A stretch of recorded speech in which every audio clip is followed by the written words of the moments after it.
आज संविधान दिवस समारोह पे आए हुए सभी अंबेडकरवादियों को, संविधानवादियों को मेरा बहुत ही प्यार भरा जय भीम। अस्सलाम वालेकुम।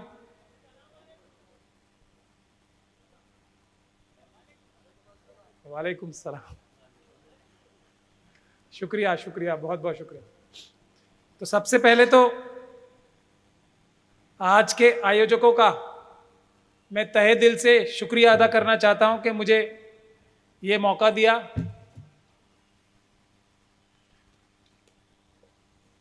जिस मिशन को मैंने पिछले 7-8 साल से, बाबा साहब के मिशन को आगे बढ़ाने का, इंप्लीमेंट करने का बीड़ा मैंने पिछले 7-8 साल से उठाया, वो मेरे रास्ते में कठिनाइयां, मुसीबतें, तकलीफें बहुत ज़्यादा बढ़ाता है। तो अभी मेरे परिचय में 15 घंटे की रेड का भी जिक्र आया, लेकिन वो 15 घंटे की रेड एक चीज़ थी। उसके अलावा भी मेरी जान पर भी हमला हो चुका है कई बार। मुझे मारने के लिए इंटरनेशनल क्रिमिनल्स को भी एंगेज किया जा चुका है, सुपारी दी जा चुकी है। लेकिन ये सब कुर्बानियां बाबा साहब डॉक्टर भीमराव अंबेडकर की जो कुर्बानियां थी, उसके सामने सूरज को दिया दिखाने जैसा है। तो इसलिए अंबेडकरवादी ना पहले डरते थे किसी से, ना आज डरते हैं। जिससे जो किया जाए कर ले, हम बाबा साहब के मिशन को चलाएंगे आगे। दुनिया की कोई ताकत रोक नहीं सकती। आज की सभा में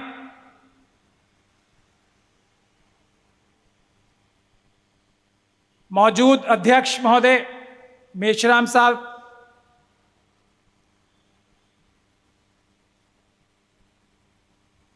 धर्मेश साहब और स्वागत अध्यक्षा माननीय सुनीता ताई साहिबा, माननीय शैलेश पांडे साहब, मैं चाहता था वो रुकते, क्योंकि उन्होंने एक पुस्तक भी लिखी है जो मुझे गिफ्ट में मिली है। मैं उसके बारे में कुछ कहना चाहता था, उनके सामने कहता तो बेहतर रहता, लेकिन क्योंकि रिकॉर्डिंग हो रही है तो वो जरूर सुन लेंगे उसे।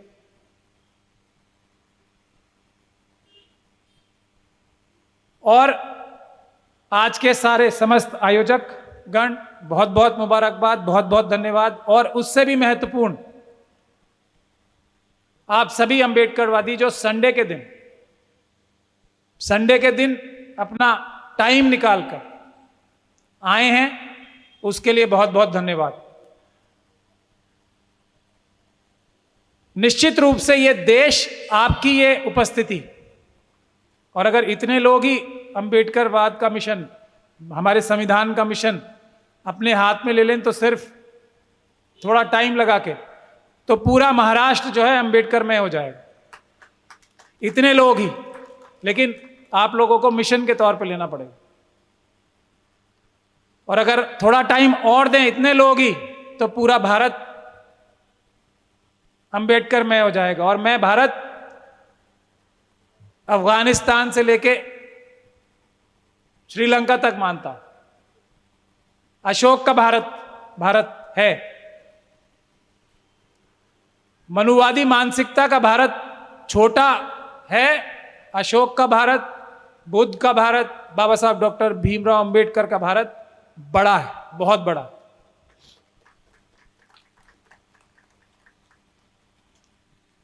बाबा साहब डॉक्टर भीमराव अंबेडकर की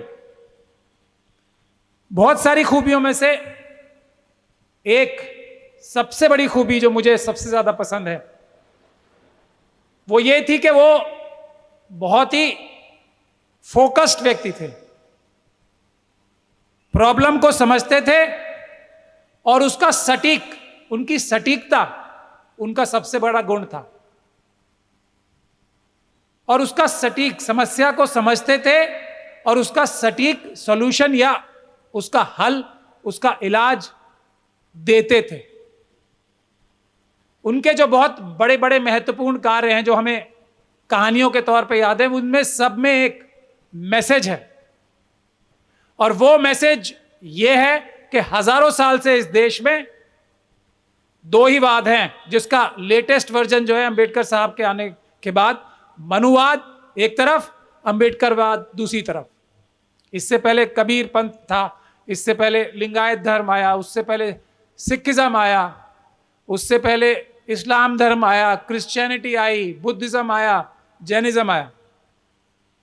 ये सभी धर्म, क्योंकि धर्म आज टॉपिक है इसलिए, एक चीज पर एक है, इंसाफ और बराबरी। इंसाफ और बराबरी सबके लिए, ये इन सभी धर्मों की मूलभूत भावना है। मनुवाद की ऐसी नहीं। इस फर्क को हाईलाइट करने के लिए, इस फर्क को समझाने के लिए बाबा साहब ने बहुत सारे काम किए। महाड़ आंदोलन एक मैसेज था, मनुस्मृति का दहन एक मैसेज था, भारत का संविधान, मनुस्मृति का दहन एक तरफ और भारत का संविधान एक मैसेज था। बहुत सारे लोग ये बोलते हैं कि बाबा साहब ने थोड़ी लिखा था ये संविधान, बहुत सारे लोग थे, 300 से ज्यादा लोग थे, बोलते हैं ना यही सब बाबा साहब की छवि को छोटा करने के लिए। बट ये बात, सटीक बात यह है कि बाबा साहब नहीं होते, और उसमें मैं अपने आप को एक तरह से पार्टली गौरवान्वित भी महसूस करता हूं कि बाबा साहब को संविधान की बनाने वाली समिति में पहुंचाने का जो योगदान था वो मुस्लिम समाज का भी योगदान था। नहीं तो मनुवादी मानसिकता यह नहीं चाहती थी कोई आ जाए, एक ही आदमी नहीं आना चाहिए, एक ही नहीं आना चाहिए, आ जाओ बाकी सब। किसी से परेशानी नहीं थी, एक ही आदमी से परेशानी थी बस, क्योंकि वो सटीक था, क्योंकि वो विद्वान था, क्योंकि वो हर प्रॉब्लम का हल जानता था और वो उसका सटीक हल देता था। इसीलिए प्रॉब्लम थी ना, वरना एक आदमी आके क्या कर लेता। लेकिन एक सब पे भारी पड़ा, वरना यह संविधान ये नहीं होता जो अभी है। यह है बाबा साहब का योगदान संविधान बनाने में। और भारत के बंटवारे के बाद भी एक है तो इस संविधान की वजह से एक है। यह बात मैं खुले तौर पे कहता हूं, खुले आम कहता हूं, और इसमें मुझे कोई शक और शुबे की गुंजाइश नहीं है। जिसको अच्छा लगे अच्छा लगे, जिसको बुरा लगे बुरा लगे। तो जिन लोगों ने साजिश करके भारत को पहले तोड़ा, आज वो क्या साजिश कर रहे हैं? संविधान खत्म करो, मनुस्मृति लागू करो।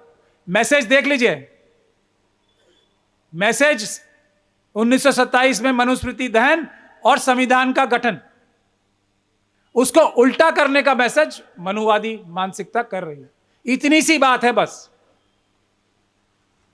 और मनुस्मृति लागू कराने के लिए यही हो रहा है ना आज, बाकायदा धर्म संसदें हो रही हैं। काशी में राजधानी बनेगी मनुस्मृति पे। और मुझे बड़ा दुख है कि हमारे दो विद्वान लोग, एक उसमें से सुप्रीम कोर्ट जज हैं, एक फैजान मुस्तफा साहब हैं, दोनों मुस्लिम समाज से आते हैं। मुझे बड़े अफसोस के साथ कहना पड़ रहा है कि दोनों ने, और ये स्पॉन्सर्ड ही होगा, यहीं से स्पॉन्सर्ड होगा, आपकी सिटी से ही, दोनों ने यह कहा है कि मनुस्मृति जो है महान ग्रंथ है और उसको भारत का संविधान जो है मनुस्मृति के हिसाब से। ये दो महान मुस्लिम व्यक्तियों ने कहा, इंटेलेक्चुअल्स सो कॉल्ड, एक सिटिंग सुप्रीम कोर्ट के जज हैं। ना उन्हें इस्लाम के बारे में कुछ पता है एज ए मुस्लिम, या वो इस्लाम के खिलाफ हैं, और दोनों महत्वपूर्ण पदों पे बैठे। एक NLU के अभी वाइस चांसलर हटे हैं और एक अभी सुप्रीम कोर्ट के जज है। सुप्रीम कोर्ट कॉन्स्टिट्यूशन नहीं गठित किया, ना उन्हें संविधान का ज्ञान है, या वो संविधान के खिलाफ है। मनुस्मृति की तारीफ, जिस मनुस्मृति को बाबा साहब ने जलाया था 1927, उसके हिसाब से देश चलाने के लिए, मैं साजिश बता रहा हूं आपको कितनी गहरी साजिश चल रही है कि मुस्लिम समुदाय के इतने दो टॉप लीडर्स से, टॉप व्यक्तियों से यह बात कहलवाई गई है कि मनुस्मृति जो है बड़ा अच्छा ग्रंथ है, उसके हिसाब से देश चलना चाहिए, उससे हमें सीखना चाहिए। यह है साजिश। बाकी तो बहुत सारे लोग कहते रहते हैं, लेकिन मैं मुस्लिम समाज के बारे में आपको बता दूं तो मनुवादी मानसिकता कहीं भी हो सकती है, अंबेडकरवादी मानसिकता भी कहीं भी हो सकती है, लेकिन जो छल कपट छलावा करते हैं ना मनुवादी, उससे होशियार रहना बहुत जरूरी।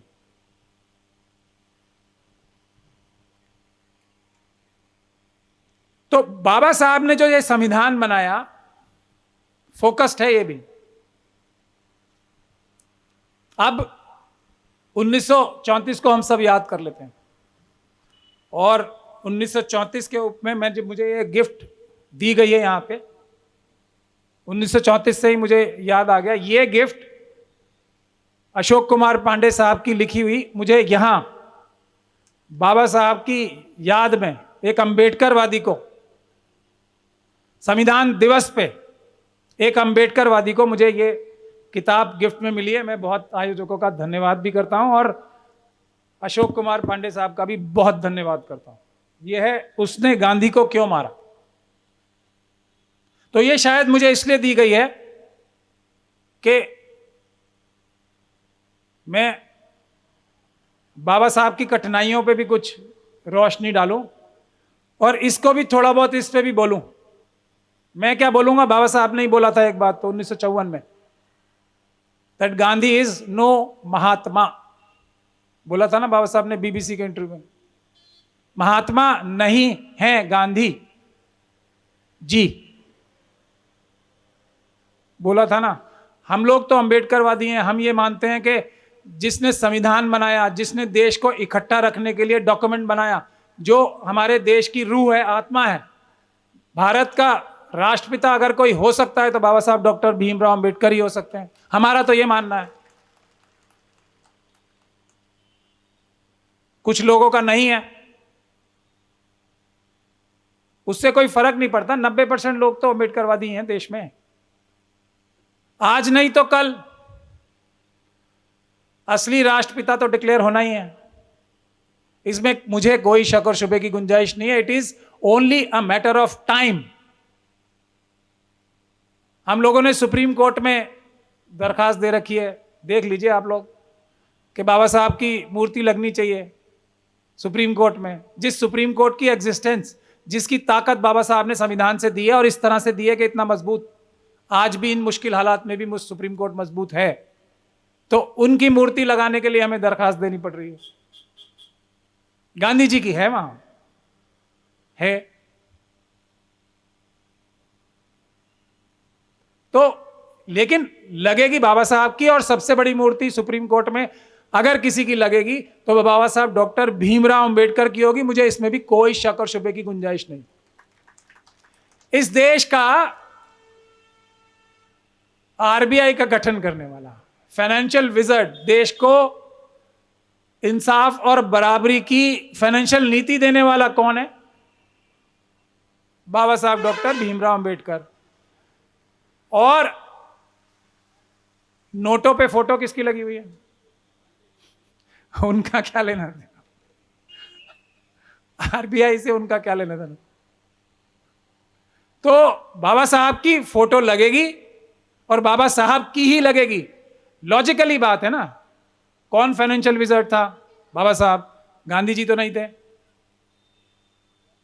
तो लगेगी इसमें भी मुझे, और उन्हीं की लगेगी और किसी की नहीं लगेगी, इसमें भी मुझे कोई शक और शुबे की गुंजाइश नहीं। टाइम आने दीजिए। तो यह किताब शायद मुझे इसीलिए दी गई थी कि मैं इस पर भी टिप्पणी करूं कुछ। देखिए, ये जो हजारों साल से दो वाद चले आ रहे हैं, एक मनुवाद, मनुवादी मानसिकता, और एक उसके विरोध में इंसाफ और बराबरी की मानसिकता।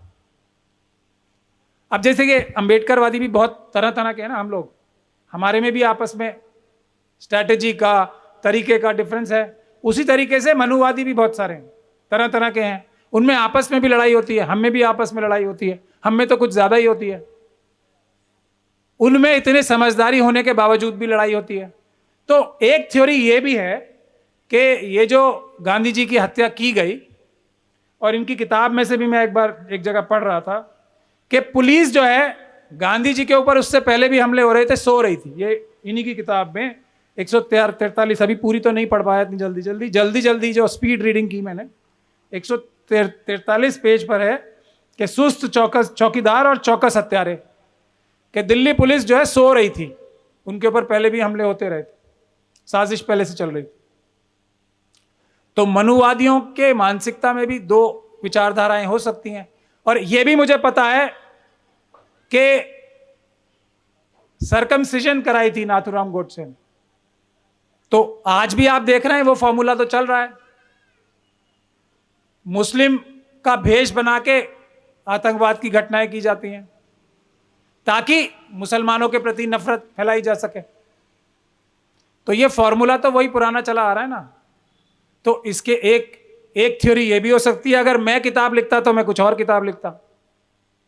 तो अलग अलग विचारधाराएं होती हैं, अपना अपना लॉजिक सब बताते हैं। मेरा मानना यह है कि मनुवादियों में जो जो अलग अलग गुट थे, उनकी साजिश थी, उससे वो एक पंथ दो काज शायद करना चाह रहे हो या एक ही काज करना चाह रहे हो। ये एक रिसर्च का विषय है, उस पर रिसर्च करके किताब लिखी जा सकती है कि मुसलमानों के लिए और नफरत फैलाने के लिए, मुसलमानों को और बड़ा दोषी बनाने के लिए देश के बंटवारे का शायद ये घटना अंजाम दी गई हो। इस पे रिसर्च करनी बाकी है, इस पे रिसर्च की जाएगी। अब देश के बंटवारे पे आना चाहता हूं मैं। एक सॉल्यूशन था, फिर देखिए मजेदार बात, एक तरफ मुस्लिम कम्युनिटी तो बाबा साहब को सपोर्ट कर ही रही थी ना, वरना कॉन्स्टिट्यूएंट असेंबली में क्यों भेजती। ये बात तो हम मुस्लिम कम्युनिटी के लोग थोड़ा आज़ादी के बाद से थोड़ा भटक गए थे, फंस गए थे, वरना बाबा साहब को तो वो शुरू से ही महान आंदोलन से लेके और उससे भी पहले से सपोर्ट कर ही रहे थे। अभी सावित्रीबाई फूले साहिबा का जिक्र आया तो फातिमा बी का नाम साथ साथ आता है। तो ये गठजोड़ तो पहले ही चल रहा है, शिवाजी महाराज के टाइम से चल रहा है। उनके सिक्योरिटी गार्ड्स, ये पाशा साहब बैठे हैं यहाँ, मैंने उनका उस दिन भाषण सुना, मुझे अभी मैं आया था पिछले हफ्ते, तो इतनी जानकारी मुझे नहीं थी, लेकिन मोटा मोटा ये मुझे पता था कि सिक्योरिटी गार्ड्स शिवाजी के मुस्लिम थे। सबसे ज्यादा भरोसा आदमी किस पे करता है? सिक्योरिटी गार्ड, जिसने अपनी जान मुसलमानों के हवाले कर रखी थी, रक्षा की, तो वो मुसलमान शिवाजी महाराज के दुश्मन। यही तो साजिश है बस। तो मुसलमान, तो मेरा कहने का मतलब ये बाबा साहब के साथ थे ही। अगर बाबा साहब डॉक्टर भीमराव अंबेडकर को देश का प्रधानमंत्री डिक्लेयर कर दिया जाता तो वो कॉम्प्रोमाइज फॉर्मूला थे या नहीं थे? बताइए आप लोग, मैं आपसे सवाल पूछ रहा हूं, थे या नहीं थे? मुस्लिम तैयार ही थे। 17% के करीब जो अनटचेबल्स, जिनको डिप्रेस्ड क्लासेस बाबा साहब कहते थे, तो 35 + 17 सिंपल मैथमेटिक्स 52, जो दूसरे, जो ब्राह्मण क्षत्रिय वैश्य वर्ण व्यवस्था में नहीं है, वो कहां जाते? तो 90% देश की जनता तो तब भी बाबा साहब के पीछे थी कि नहीं थी? ट्राइबल्स हमारे कहां जाते? कौन इंसाफ और बराबरी की बात कर रहा था? कौन ये कह रहा था कि देश के मालिक सब होंगे? एक वोट का एक अधिकार जो दिया है ना, सब देश के मालिक और राजा बनाए बाबा साहब। कौन कह रहा था ये? एक ही आदमी तो कह रहे थे, वरना तो वोट ही नहीं मिलना था किसी को, बराबर का वोट नहीं मिलना था, महिलाओं को तो खास तौर पे नहीं मिलना था। तो महिलाएं तो चाहे कहीं की भी हो, मतलब किसी भी ग्रुप से आती हो, महिलाएं तो सारी बाबा साहब की फॉलोअर्स होती ही होती। तो जो 90% से ज्यादा जिसके फॉलोअर्स थे, जिसके ऊपर एक कॉम्प्रोमाइज फॉर्मूला था, वो किसी ने कबूल नहीं किया। किसी से मेरा मतलब है जो लोग मनुवादी मानसिकता के थे और जो भारत देश को ताकतवर नहीं बनने देना चाहते थे, यानी कि जो वेस्टर्न फोर्सेस थी, जो कैपिटलिस्ट फोर्सेस थी। कैपिटलिस्ट भी बाबा साहब के दुश्मन थे, क्योंकि इंसाफ और बराबरी, कैपिटलिज्म के खिलाफ। बाबा साहब का मॉडल कैपिटलिज्म का मॉडल नहीं था, सोशल जस्टिस का मैसेज था। तो बाबा साहब को भारत जैसे पाकिस्तान, बांग्लादेश और भारत, आज का भारत जो है, इसको एक करके आप इमेजिन कीजिए, देश दुनिया का सबसे ताकतवर देश होता, 100% होता। लेकिन सबसे ताकतवर देश नहीं चाहिए। क्यों? क्योंकि बाबा साहब डॉक्टर भीमराव अंबेडकर के प्रधानमंत्री बनने से ही देश एक रहने का फॉर्मूला था एक, वो तो नहीं चाहिए था। तो लोगों ने देश को तोड़ना, यह है मनुवादी मानसिकता, कैपिटलिस्ट मानसिकता, वेस्टर्न मानसिकता। देश को तोड़ना मनुवादी मानसिकता के लोगों ने, और उसमें जिन्ना जी भी शामिल थे। इसमें कोई शक और शुबे की गुंजाइश किसी को नहीं रहनी चाहिए। इधर तो थे ही लोग जो हिंदू राष्ट्र के बनाने वाले थे, छुपे हुए भी और ढके हुए भी, उधर भी थे। और आपके पड़ोस में ही एक, पहले तो महाराष्ट्र ही होता था ना, पहले बॉम्बे प्रोविंस, एक राज्य आता है गुजरात। आज भी वहां के मनुवादी मानसिकता के लोग शरारत कर रहे हैं। उस टाइम भी जिन्ना साहब और गांधी साहब दोनों गुजरात से आते थे।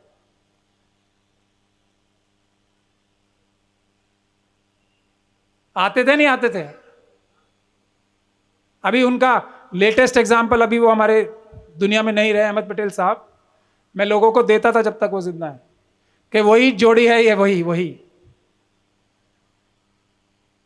अहमद पटेल साहब भी और मोदी साहब भी, दोनों गुजरात से आते। दोनों ही पैसे के पीछे एकदम सब कुछ छोड़ के पीछे लगे रहते थे, पटेल साहब भी, और मोदी जी का तो आप सबको पता ही है। अडानी जी उनकी ऑल्टर ईगो ही तो है, वो मतलब जो स्वयं नहीं कर सकते काम, वो अडानी जी के थ्रू करा रहे हैं। दुनिया का सबसे ताकतवर, सबसे रईस आदमी। तो मेरा कहने का मतलब यह है कि बाबा साहब डॉक्टर भीमराव अंबेडकर को प्रधानमंत्री नहीं बनने देने के लिए देश तक का बंटवारा करवाना हमारे देश के वासियों को ही मंजूर था। यह है इतिहास असली, और यह है सटीक विश्लेषण, जो एक बाबा साहब के अनुयायी को, उनके एक फॉलोअर को सही तरीके से देखना चाहिए और समझना चाहिए। आज भी वो स्थिति है, और कुछ चेंज नहीं हुआ है अभी भी।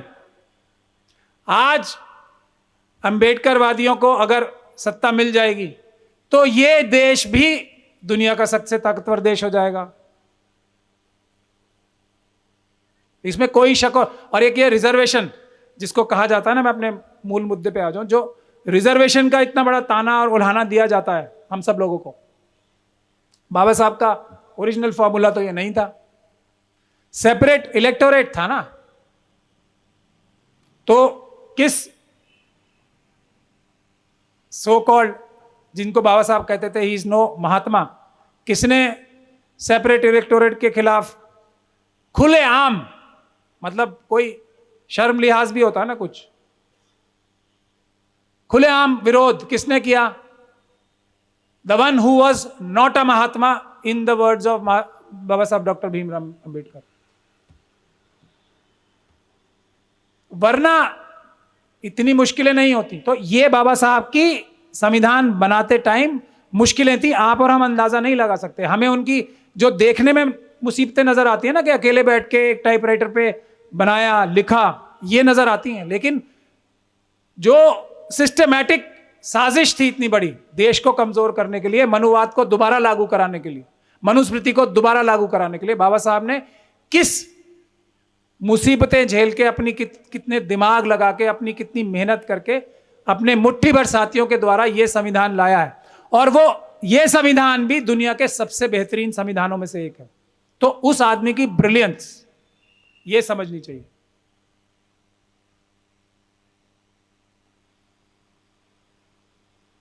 तो इसीलिए साजिश ये है कि लड़ाई इसीलिए आज यही है, और कोई लड़ाई ना है ना उस पर ध्यान देना चाहिए। जो ध्यान देगा वो भटक जाएगा रास्ते से।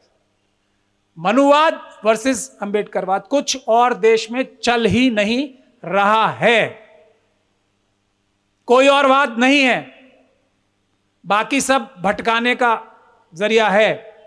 बिल्कुल अंबेडकरवादी जो पक्के हैं, सच्चे हैं, वो उन्हें बिल्कुल भटकना नहीं चाहिए।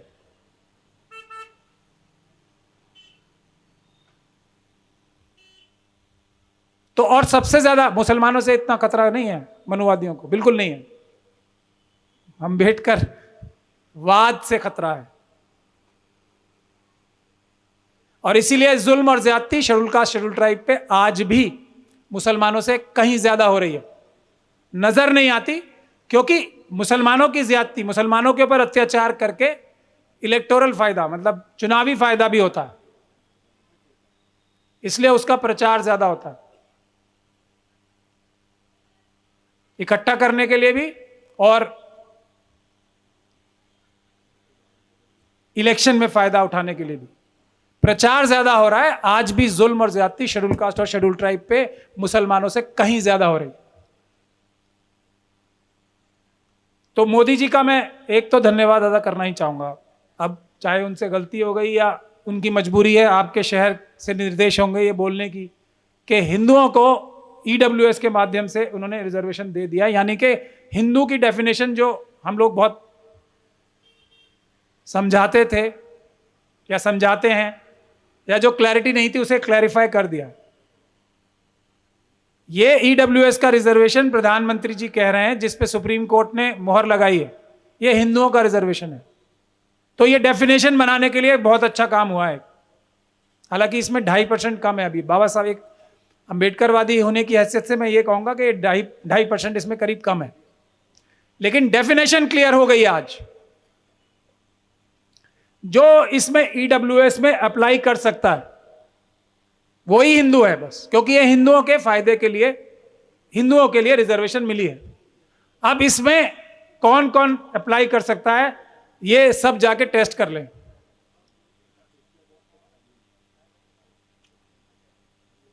तो मैसेज क्लियर है, हमारे भाई ओबीसी समाज से जो आते हैं, अगर वो इसमें अप्लाई कर पाएंगे तो वो डेफिनेशन में आते हैं, नहीं कर पाएंगे तो वो समझ लें कि वो कुछ और तो हैं, कुछ और भी हो सकते हैं, सबसे बड़े भी हो सकते हैं दुनिया में, लेकिन वो हिंदू नहीं है, हिंदू नहीं हो सकते।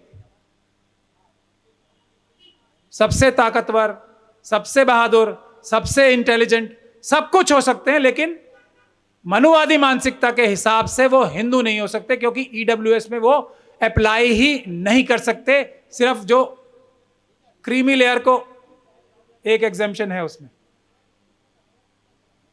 बट वो भी उस तरह की एग्जेम्पशन है जिस तरह की शेड्यूल कास्ट शेड्यूल ट्राइब को या ओबीसी को आज रिजर्वेशन है। मैं एक बहुत अच्छा एग्जांपल देता हूं। खाना दस्तरखान 56 भोग सजा हुआ है, हमारे लिए ही है, लेकिन हाथ नहीं लगा सकते। ये एग्जांपल देता हूं मैं, यही है ना, रिजर्वेशन है, सामने रखी हुई है, और एक SC/ST सब प्लान है, टच नहीं कर सकते आप लोग, टेबल पे रखा हुआ है आपके लिए, है ना, पूरी दुनिया को बताना हमने ये किया, ये किया, ये किया, ये किया, हाथ नहीं लगा सकते, बस ये नहीं बताएंगे किसी को। मैं पूरी जिम्मेदारी के साथ इस बात को कहता हूं, ये मैं अपने जिस प्रोफेशन से मैं आता हूं, सारे देश के हाई कोर्ट्स ने और सुप्रीम कोर्ट ने एक भी जजमेंट और ऑर्डर आज तक ऐसा नहीं किया है जो कंप्लीट जस्टिस करता हो किसी भी schedule caste, schedule tribe, OBC, minorities, महिलाओं के, हैंडीकैप्स के, बच्चों के, गरीबों के, यहां तक की अधिकारों की कंप्लीट के साथ कंप्लीट जस्टिस करता हो। इस पे मैं डिबेट करने को तैयार हूं। और एक भी जजमेंट इन फैक्शंस के लिए ऐसी नहीं है जिस पे जो सरकारें हैं, जिस पे जो आधिकारिक तंत्र है वो उस पे अमल करता हो, एक भी। इसके उल्टा जितने भी इन वीकर सेक्शंस के लिए कानून बने हुए हैं, जजमेंट्स आई हुई हैं, उनको इंप्लीमेंट, कानून की बात मैं कर रहा हूं, उसकी पढ़ाई ऐसे की जाएगी, उसके ऊपर अमल ऐसे किया जाएगा कि इसके कम से कम अमली जामा, यानी कि इसको इंप्लीमेंट कम से कम कैसे किया जाए। देख लीजिए आप schedule caste schedule tribe act का कोई भी किसी भी थाने में जाके आप एफआईआर दर्ज करा के दिखा दीजिए आज, जबकि धारा 18A आ चुकी है, अप्रैल 2 हो चुका है 2018। एक, और सुप्रीम कोर्ट ने अपनी गलती मानी, सरकार ने उसको अमेंडमेंट किया, एक पुलिस स्टेशन में पूरे देश के एफआईआर करा के दिखा दीजिए तुरंत, SC/ST एक्ट में, पूरे देश का खुला ऐलान है मेरा। हाँ, कुछ केसेस को छोड़ के जहां पे यह दिखाना होगा किसी मुस्लिम ने अगर कुछ किया होगा, वहां उसको छोड़ के, सॉरी एक गलती हो गई मुझसे, अगर कोई ज्यादती शेड्यूल कास्ट शेड्यूल ट्राइब के साथ किसी मुसलमान ने की होगी तो उसकी एफआईआर को छोड़ के पूरे देश में एक थाने में, अभी सिख और क्रिश्चियंस का भी नंबर आ रहा है उसमें, उसके अलावा किसी ने भी मर्डर किया हो, रेप किया हो, पानी ना पीने दिया हो, घोड़ी ना चढ़ने दिया हो, रिजर्वेशन ना दी हो, NFS लिखा हो, नॉट फाउंड सुटेबल, तो रोज आप सब लोग देखते ही होंगे, आप सब तो मुझे लग रहे हैं कि सरकारी नौकरियां और दूसरी नौकरियों से संबंधित गैदरिंग ही है। NFS तो सबसे आम सुना हुआ लफ्ज है ना, ये धारा 3 है, ऑफेंस है NFS कहना, करा लीजिए जाके एफआईआर, जो NFS लिखेगा वो जेल जाएगा, धारा 3 लगेगी उस पर, एक आदमी के खिलाफ NFS में करा दीजिए। अभी हमने दिल्ली में तो वो प्रोग्राम शुरू कर रखा है, आप लोग उसके NFS के रिजल्ट जल्दी देखेंगे।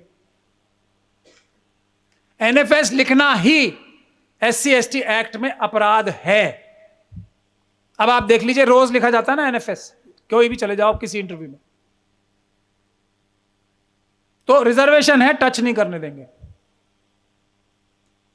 और रिजर्वेशन के लिए ऐसा बना रखा है कि जैसे रिजर्वेशन जो है कॉम्पिटेंस कम करती है, यानी कि इफेक्टिवनेस कम करती है, यानी कि मीडियोक्रिटी प्रमोट करती है इसका उल्टा, इसका उल्टा है एकदम। ये बात आप लोग ध्यान से सोच लीजिए, समझ लीजिए, घर जाके इत्मीनान से रात को सोचिएगा। जितना देश हमारा चल रहा है ना, अंग्रेजों के आने से पहले देश की 1/4 जो हमारे देश की संपदा थी ना, पूरी दुनिया की 1/4 थी, 1/4। आज 3% है, अंग्रेजों के आने के 25 साल बाद से आज तक 3 या 4% है बस। ये हमारे देश का पोटेंशियल है और ये उसका रिजल्ट है। रिजल्ट क्यों है? क्योंकि सो कॉल्ड कॉम्पिटेंट लोग 90% स्थानों पे बैठे हुए हैं, और सो कॉल्ड इनकॉम्पिटेंट लोग जिनको रिजर्वेशन दी जाती है वो 10% स्थानों पे भी नहीं है, और जहां हैं वहां उनके ऊपर कोई ना कोई मनुवादी बैठा है, उनको काम ही नहीं करने देता। लेकिन यह देश चल रहा है तो इन 10% पे बैठे हुए 90% लोगों की वजह से, क्योंकि वही ईमानदारी से काम करते हैं, वही मेहनत से काम करते हैं, वही पूरे डिपार्टमेंट का बोझ अपने कंधों पे उठाते हैं, और वही इल्जाम सहते हैं कि तुम कॉम्पिटेंट नहीं हो। ये डेली हो रहा है, आप सब लोग भुगत रहे होंगे इसको। अच्छे अच्छे आइडियाज आपसे लेंगे डिस्कशन करके, ये भी होता है, लेते हैं ना, और अपना नाम करके आगे करते हैं। ये सब हो रहा है। तो ये है करनी और कथनी में फर्क। ये मनुवाद की ताकत है। झूठ, फरेब, धोखा, कहना कुछ करना कुछ, ये मनुवाद की ताकत है। और उसके उल्टा हम लोगों की ताकत है हमारे नंबर्स, हमारी ताकत है सच्चाई, ये हमारी ताकत है, हमारी ईमानदारी, हमारी एफिशिएंसी।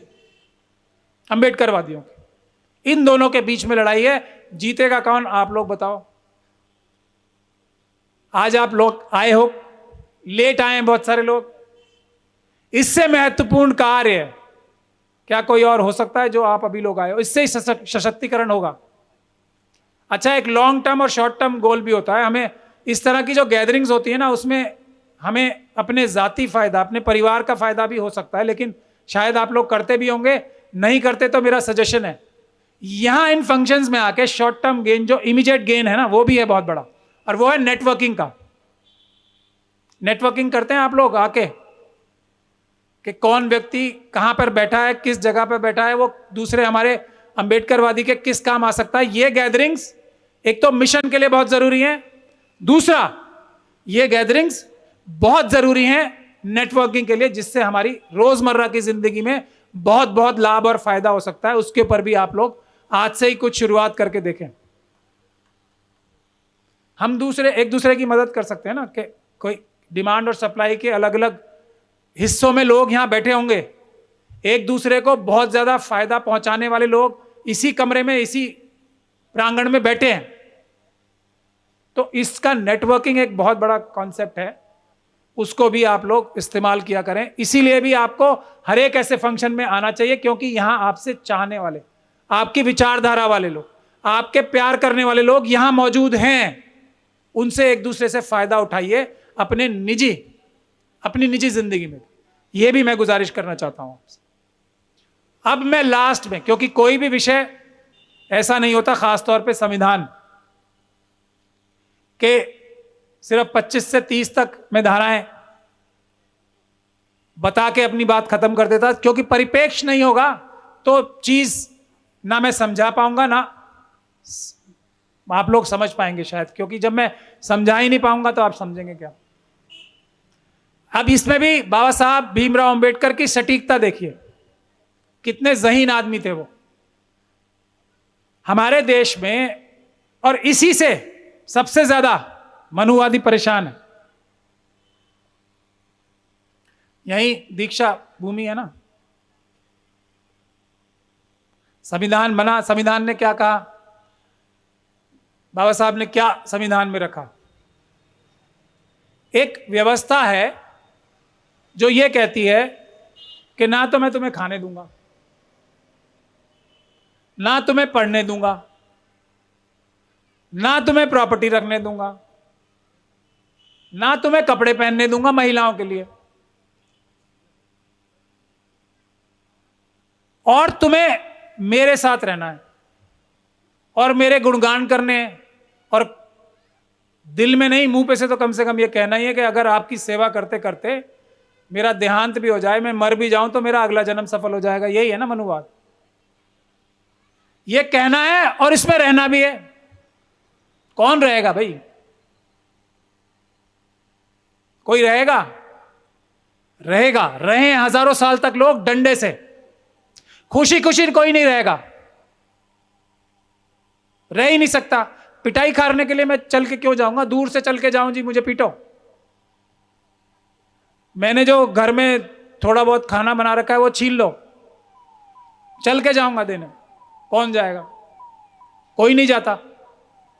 तो यह है मनुवादी मानसिकता, यही है ना उनकी, जो उनका निजाम है, उनका सिस्टम है, यही तो है।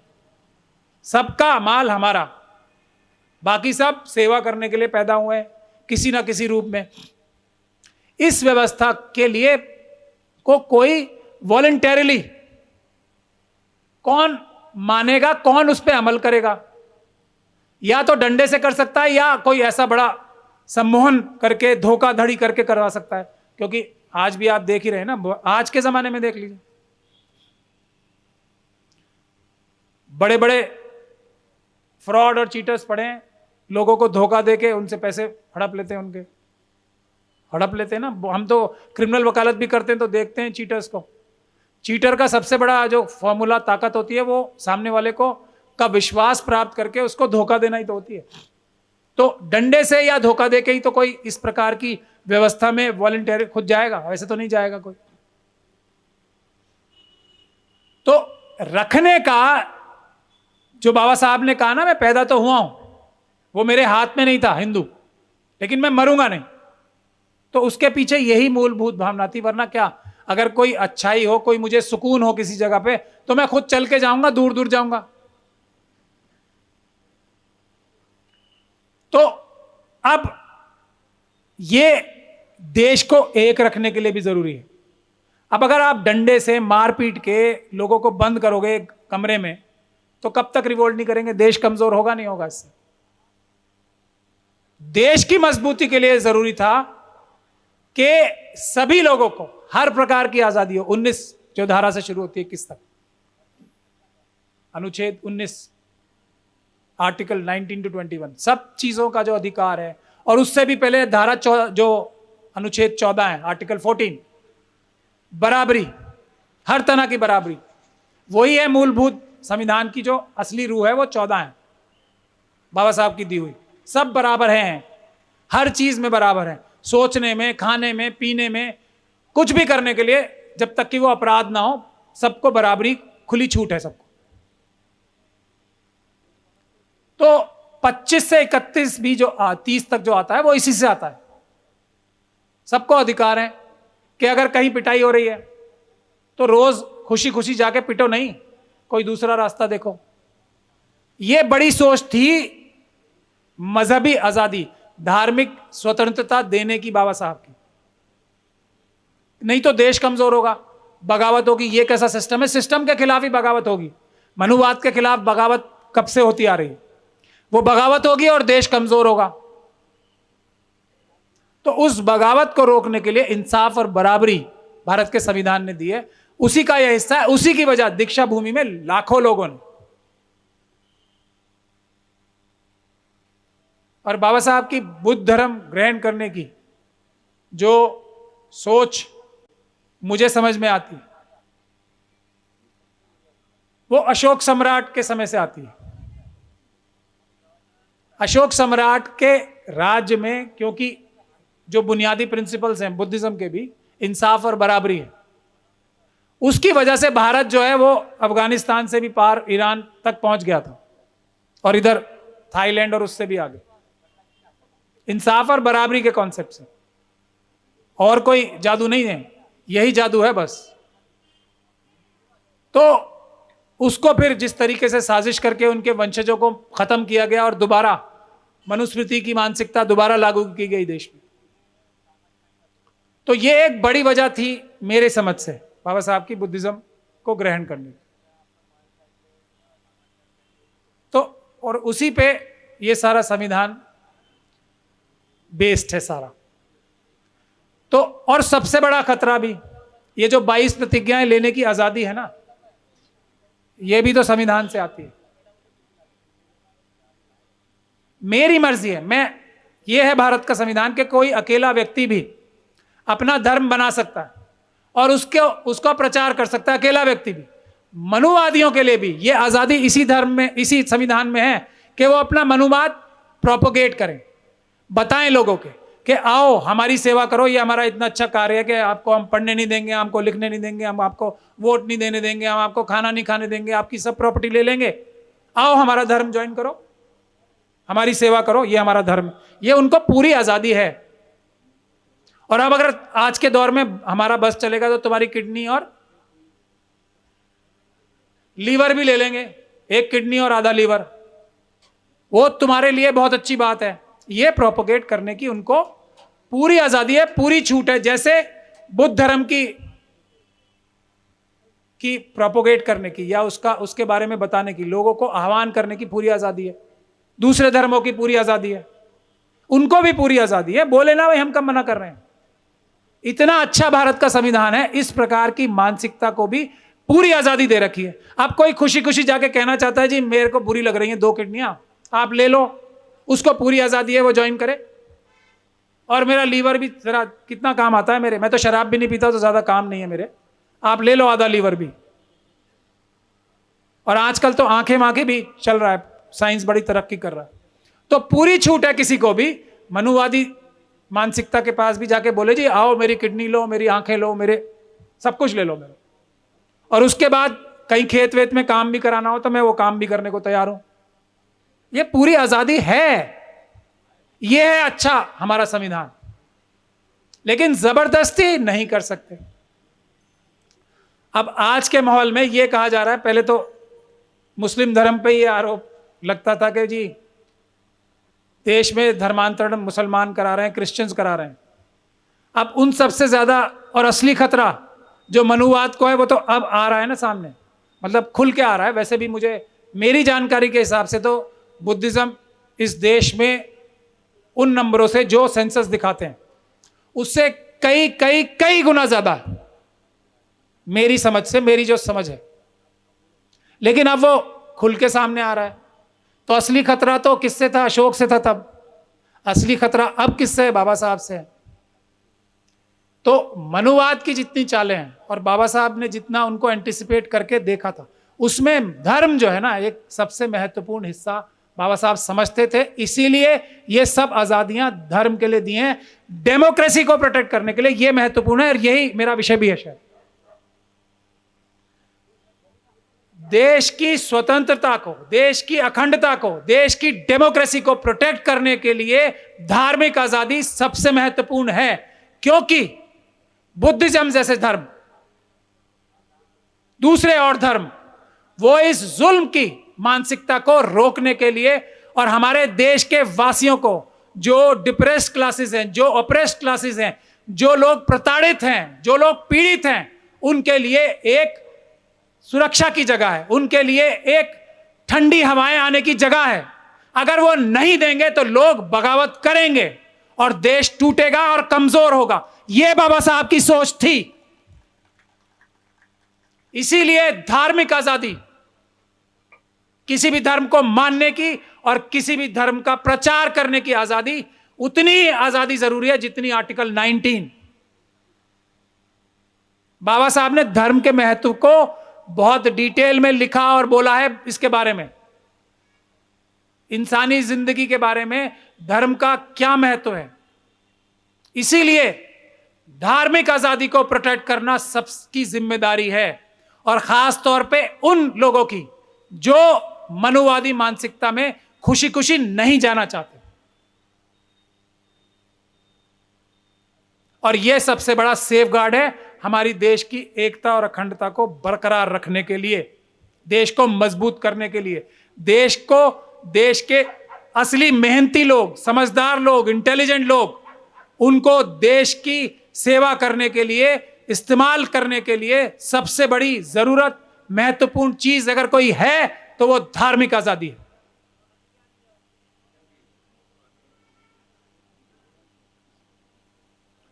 किसी मुस्लिम धर्म वाले को तो कोई परेशानी नहीं हो रही है 22 प्रतिज्ञाओं से। हो रही है क्या? पाशा साहब बैठे, हमें तो कोई परेशानी नहीं, हमें तो बड़ा अच्छा लगता है, क्योंकि सब कुछ जो हमारे धर्म में कहा जा रहा है वही इन प्रतिज्ञाओं में भी है। क्रिश्चियनिटी वालों को भी कोई प्रॉब्लम नहीं है, सिखिज्म वालों को भी कोई प्रॉब्लम नहीं है। हमें तो बड़ी खुशी है। ये प्रॉब्लम किसे है ये मुझे नहीं समझ में आ रहा। मैं ये थोड़ी कह रहा हूं आप ना मानो किसी को, यही तो प्रतिज्ञाएं कह रही हैं ना। इसीलिए मैं कह रहा हूं बाबा साहब का विजन हम सब लोगों को समझने की जरूरत है। क्या कहा है उन्होंने, और उसमें कोई त्रुटि निकाल ही नहीं सकता, क्योंकि वो सबके लिए बराबर है। ये किसी को मैं कह रहा हूं कि तुम मत मानो, मैं कह रहा हूं बाबा साहब ने यह प्रतिज्ञा ली थी कि तुम मत मानो, मैं नहीं मानूंगा। मेरी जान पर मेरा हक नहीं है क्या? खुद मेरे ऊपर अपना अधिकार नहीं है, वही छीनना तो मनुवादी मानसिकता है। मेरे आपके अपने ऊपर जो मेरा अधिकार है वो भी छीन लेना ही मनुवादी मानसिकता है। उससे आजादी बाबा साहब ने दिलवाई है। यह प्रतिज्ञा लेके एक एक प्रतिज्ञा को आप लोग पढ़ें, समझें, सोचें, क्यों लिखवाई गई है ये प्रतिज्ञा, 22 क्यों लिखवाई है, इतनी लंबी फहरिस्त क्यों है? 2-3 में ही हो सकता था ना काम। तो उस महापुरुष ने ये 22 क्यों लिखवाई हैं? और ये 22 जरूरी हैं इसीलिए लिखवाई होंगी, कोई आप लोगों का टाइम वेस्ट करने के लिए तो नहीं लिखवाई होंगी बाबा साहब ने मेरे ख्याल से।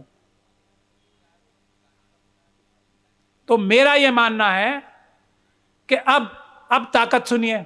दूसरा विजन बाबा साहब का बताता हूं मैं आपको। इस दुनिया में टाइम है थोड़ा सा, 5-7 मिनट और, 5 मिनट। इस दुनिया में कितने देश हैं जो मुस्लिम धर्म का पालन करते हैं, इस्लाम धर्म का? 57 के करीब हैं। अब तो भारत छोटा रह गया। अगर हमारे जो मुस्लिम समाज के लोग हैं, दुनिया में 3रे नंबर की पॉपुलेशन है यहां पर, इनकी ये एक एसेट हो सकते हैं। आज भी वैसे मुस्लिम समाज जो है 50% से ज्यादा फॉरेन एक्सचेंज जो है मुस्लिम समाज मिडिल ईस्ट से कमा के यहां देश में दे रहा है, जो देश की जो फॉरेन एक्सचेंज है उसकी रीढ़ की हड्डी मुस्लिम समाज ही है, इतनी गाली वाली खाने के बाद भी। तो क्योंकि हमारा इनसे मतलब थोड़ी, हमारा देश से मतलब है, इसलिए जो मुस्लिम समाज के लोग हैं, बाकी जो सो कॉल्ड मनुवादी मानसिकता के हैं, वो तो बाहर जाके बाहर ही अपना पैसा ट्रांसफर कर रहे हैं, देश में नहीं भेज रहे हैं। ये भी आप देख लीजिएगा। जो हमारे SC ST और OBC माइनॉरिटीज के लोग हैं, वो देश में पैसा कमा के अपनी खून पसीने की कमाई भेज रहे हैं, वही फॉरेन एक्सचेंज है। उसमें भी जो 100% फॉरेन एक्सचेंज आती है, उसमें से 50% से ज्यादा मुस्लिम समाज के लोग भेजते हैं। देश की अर्थव्यवस्था सुधारने में ये योगदान है। लेकिन मैं कुछ और बात कह रहा हूं, अगर ये तीसरी सबसे बड़ी जो जनसंख्या है मुस्लिम कम्युनिटी की, ये हम देश के फायदे के लिए एसेट के तौर पे इस्तेमाल करें, इन 57 देशों से भारत देश के लिए अच्छी डील्स, अच्छे बायलैटरल रिलेशन बनाने के लिए कर सकते हैं या नहीं कर सकते हैं? फायदा होगा देश को? नहीं होगा, वो फायदा नहीं चाहिए। जैसे बाबा साहब डॉक्टर भीमराव अंबेडकर प्रधानमंत्री नहीं चाहिए थे, देश टूट जाए, उसी प्रकार से ये 57 देशों से एक्स्ट्रा फायदा नहीं चाहिए, देश के गरीब लोगों की भलाई हो जाए, नहीं चाहिए। मुसलमानों को गाली, नफरत फैलाना पहली इंपॉर्टेंस है। उसी प्रकार से बुद्ध धर्म की तरफ आ जाते। बोध गया कहां है भाई? भारत में। कितना बड़ा फायदा देश का हो सकता है बुद्ध धर्म से, मतलब जो रूहानी और आध्यात्मिक फायदा है वो तो अलग बात है। देश की अर्थव्यवस्था मजबूत करने में, देश के बायलैटरल रिलेशन बनाने में, चाइना से चलिए हमारी लड़ाई हो रही है और होनी भी चाहिए, सबसे बड़ी लड़ाई भी अब, क्योंकि कॉम्पिटिटर्स हैं, लड़ाई है ही। जापान, थाईलैंड, वियतनाम, ताइवान,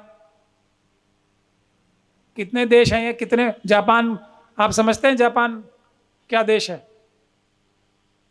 उससे संबंध सुधारने के लिए बुद्ध धर्म का हम, माफी चाहता हूं इस शब्द का इस्तेमाल करने के लिए, प्रयोग कर सकते हैं नहीं कर सकते? कितना फायदा होगा? अभी जब तक SC ST OBC और माइनॉरिटीज के कारीगर और देश की कारीगरी और टेक्नोलॉजी नहीं संभालेंगे ना, जब तक टेक्नोलॉजी इतनी अच्छी नहीं है भारत की कोई। जापान से ले सकते हैं हम टेक्नोलॉजी, जापान से हम फंडिंग ले सकते हैं, उनके पास पैसा ज्यादा है, उनको इन्वेस्ट करने के लिए अच्छी जगह नहीं मिल रही। बुद्धिज्म को इस्तेमाल कर सकते हैं हम जापानीज उसके लिए? नहीं करेंगे। क्यों?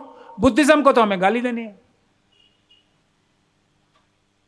22 प्रतिज्ञाएं हो गई तो हमने पूरा आसमान सर पे उठा दिया, पता नहीं कौन सा भूचाल आ गया। है भूचाल तो है, वो अलग बात है, लेकिन भारत के संविधान में, भारत के सिस्टम में तो नहीं है ना भूचाल वो। तो जापान से नाराजगी लेना मंजूर, पर बुद्धिज्म को, बाबा साहब की प्रतिज्ञाओं को बुरा कहना पहली इंपॉर्टेंस है। देश कमजोर करना है ना, देश से मतलब नहीं है। मनुवादी मानसिकता, किडनियां और लीवर, आंखें, वो लेने में इंटरेस्ट है, देश मजबूत करने में कोई इंटरेस्ट नहीं है। उसी प्रकार से क्रिश्चियनिटी। और बाबा साहब का खुद का नाम, बाबा साहब का खुद का नाम कितने बड़े तरीके से इस्तेमाल हो सकता है। अब उनकी प्रतिज्ञाओं को जो ये गाली देने का सिलसिला शुरू कर रहे हैं, जान से मारने की धमकियां दे रहे हैं, इससे देश को फायदा होगा, देश की अर्थव्यवस्था को फायदा होगा, नुकसान होगा, और नुकसान ये कर रहे हैं मनुवादी मानसिकता के लोग। अब जरूरत इस बात की है कि बाबा साहब ने, एक तो RSS से पहले कॉन्सेप्ट बाबा साहब का था, समता सैनिक दल बनाया था बाबा साहब। कॉन्सेप्ट क्या था कि एक डिसिप्लिन फोर्स होनी चाहिए। तो धर्म का महत्व और धर्म की आजादी का, जो मेरे दिमाग में, जो मेरी समझ से बात आती थी, मैंने आप लोगों को बताया कि क्या महत्व है, सबसे महत्वपूर्ण विषय। अब इसको बचाने का, जो संविधान बचाया जाएगा ना, वो कैसे बचाया जाएगा? संविधान बचाया जाएगा संविधान पे अमल करा के। फिर आज तक संविधान पे अमल नहीं हुआ हमारा देश, टेबल पे रखा, वही बात है ना, रखा है, टच नहीं कर सकते आप। दुनिया के सारे खाने रखे हैं, आप हाथ नहीं लगा सकते। संविधान भी है, थोड़ा थोड़ा हाथ लगा पा रहे हैं, इसीलिए 131 हमारे सांसद जाते ही जाते हैं लोकसभा में, SC और ST के, वो भी बेचारे हाथ नहीं लगा पा रहे हैं, जाते जरूर है खाना देखने के, ना अपने लिए और ना अपने समाजों के लिए हाथ नहीं लगा पा रहे हैं। हमारी राष्ट्रपति महोदया बन गई, क्या उनका दिल नहीं तड़पता होगा? जो आदिवासियों के साथ जुल्म ज्यादती पूरे देश में हो रही, उनका दिल नहीं तड़पता होगा? बिल्कुल तड़पता होगा। रातों को नींद नहीं आती होगी राष्ट्रपति महोदया को, लेकिन हाथ नहीं लगा सकते। हाथ लगा के अपने आदिवासी भाई बहनों को मदद नहीं कर सकती, अडानी अंबानी से नहीं बचा सकती। ये पीड़ा है। ये पीड़ा खत्म कैसे होगी? जब हम संविधान के ऊपर अमल कराना शुरू करें। और अमल कैसे होगा? आप सारी व्यवस्थाएं आप समझते हैं टूट गई हैं, इसीलिए बाबा साहब से ही सीखकर हमने मिशन सेव कॉन्स्टिट्यूशन नाम से एक संस्था बनाई है। उसका काम क्या है वो मैं आपको बताना चाहता हूं और फिर मैं अपनी बात समाप्त करूं। उसका काम यह है, हम आम तौर पे किसी चीज से प्रताड़ित होके, तंग होके, दुखी होके, नुकसान उठा के, चोट लगवा के किसी अधिकारी के पास जाते हैं, किसी नेता के पास जाते हैं, MP MLA के पास। यही होता है ना कि जी हमारे घर को तोड़ दिया गया, हमारे बच्चे को उठा लिया गया पुलिस द्वारा, नेताजी बताइए बचाइए। यही होता है ना, MLA MPs कॉर्पोरेटर्स के पास जाते हैं। या नेताजी नहीं मानते, हमारे सरकारी अधिकारी जो हमारे नौकर हैं, ये सब। एक बात और मैं बताता चलूं चलते चलते, बाबा साहब ने 4 प्रकार के नौकर बनाए हमारी सेवा करने के लिए। वी द पीपल, जो कि देश के मालिक और राजा हैं,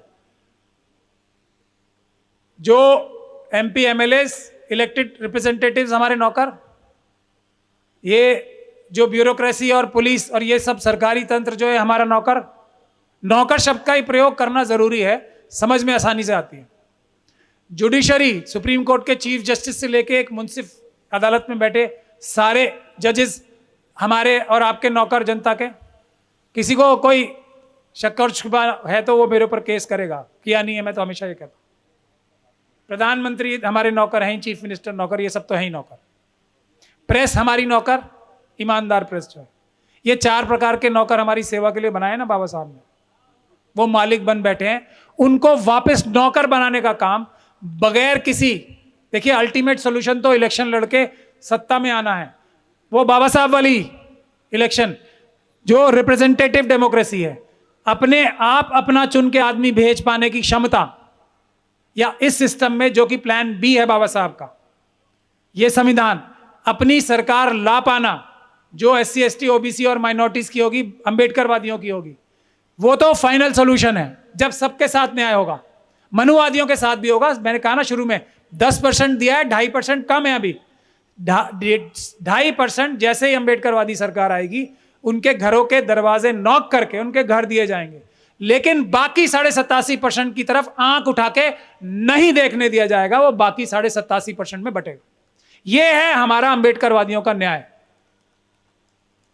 और यह सिर्फ सरकारी नौकरियों की बात नहीं है, जमीन के नीचे से लेकर आसमान की बुलंदियों तक जो भी संपदाएं हैं, वो सब इसी, जिसकी जितनी संख्या भारी उतनी उसकी हिस्सेदारी में, वो सभी चीजें आती हैं वापस लेके राष्ट्रीयकरण करके सारी प्राइवेट कंपनीज का। ये सब 87 और 12.5% किया जाएगा अंबेडकरवादियों की सरकार आती। लेकिन जब तक सरकार नहीं आती, तब तक इस संविधान का प्रयोग करके हमें लोगों को सशक्त करना है और अपने अधिकारों की रक्षा करनी है, और धीरे धीरे कदम सत्ता की ओर बढ़ाना है, जो बाबा साहब ने कहा भी था।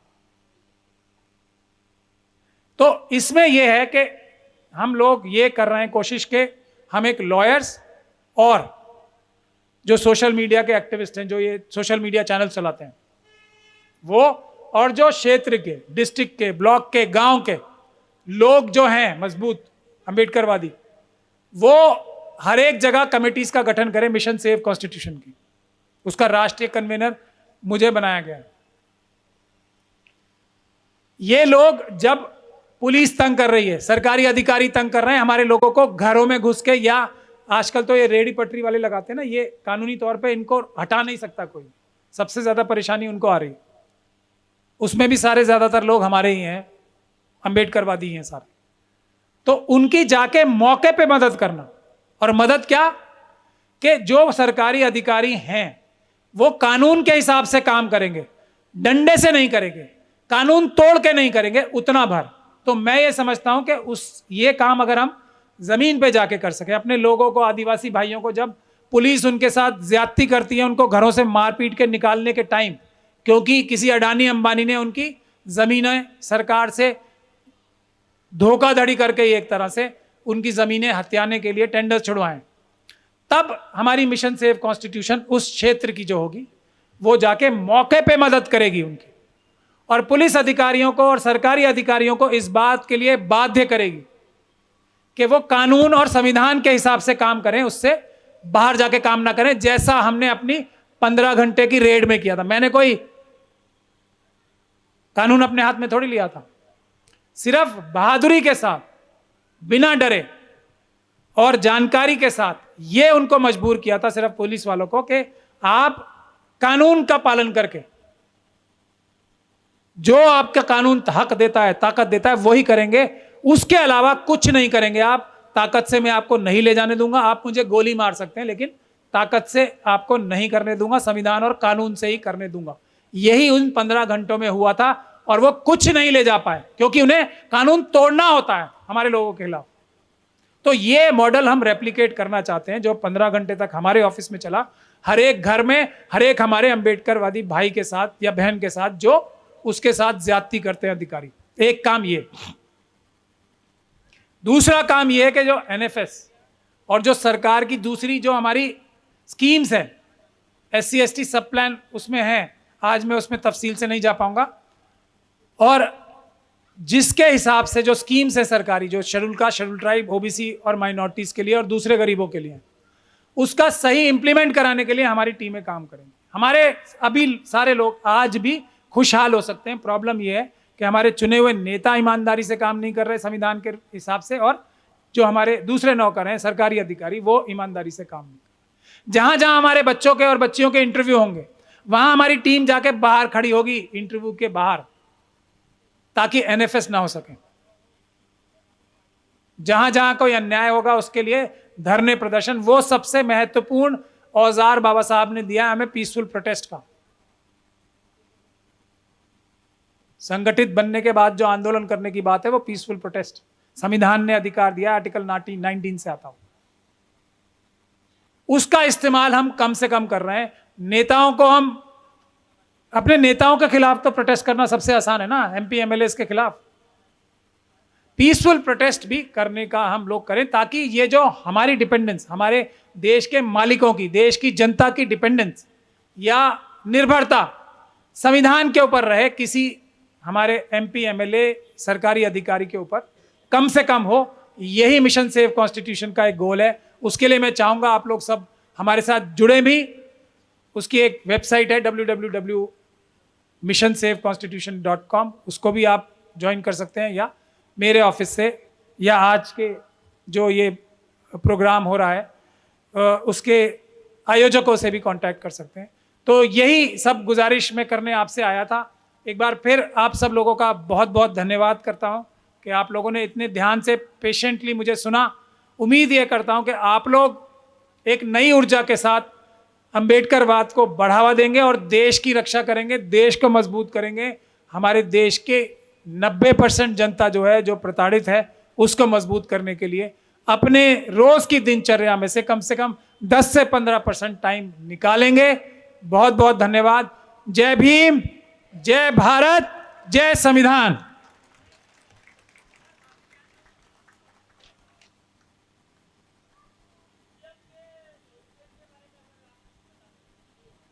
ईवीएम का सॉल्यूशन जब ही होगा जब आप संगठित होकर उसके लिए प्रोटेस्ट करोगे। एक,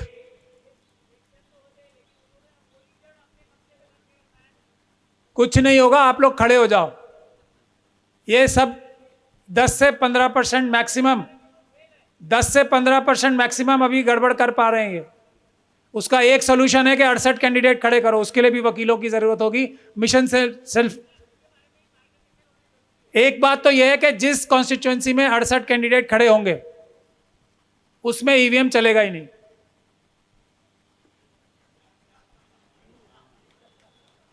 खत्म। एक बात मैं बता रहा हूं आपको, बता रहा हूं मैं, ईवीएम ऐसे खत्म हो सकती है। अभी सरकार के पास 2024 तक के लिए इंतजाम नहीं है कि 100 कैंडिडेट्स का इंतजाम ईवीएम के माध्यम से कर दें, ये तो छोटा सोल्यूशन।